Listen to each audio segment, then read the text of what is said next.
Hi అండి. ఇవాళ onion చక్రాలు చేసుకోవడం కోసం ముందుగా మిక్సీ జార్లో మీడియం సైజులో కట్ చేసుకున్న పెద్ద ఉల్లిపాయ, అల్లం, పచ్చిమిర్చి, ఉప్పు వేసి మెత్తగా పేస్ట్ లాగా మిక్సీ పట్టుకొని ఉంచుకోవాలి. ఇంకా పిండి కలుపుకోవడం కోసం ఒక ప్లేట్లో పొడి బియ్యపిండి, నలుచుకున్న వాము, మిక్సీ పట్టుకున్న పేస్ట్ వేసి మిక్సీ జార్లో కొంచెం నీళ్లు పోసి అవి కూడా పిండిలో వేసుకొని కలుపుకోవాలి. పిండిలో కారం అంతా కలిసేలాగా కలుపుకున్న తర్వాత కొంచెం కొంచెంగా నీళ్లు పోసుకుంటూ పిండిని సాఫ్ట్గా కలుపుకోవాలి.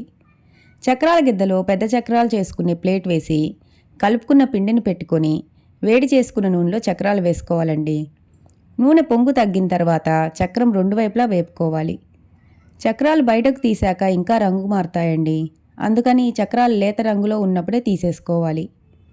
అంతేనండి, చక్రాలన్నీ ఇలా ఒకదాని తర్వాత ఒకటి వేపు తీసేసుకుంటే క్రిస్పీ అండ్ టేస్టీ ఆనియన్ చక్రాలు రెడీ అండి. Please subscribe.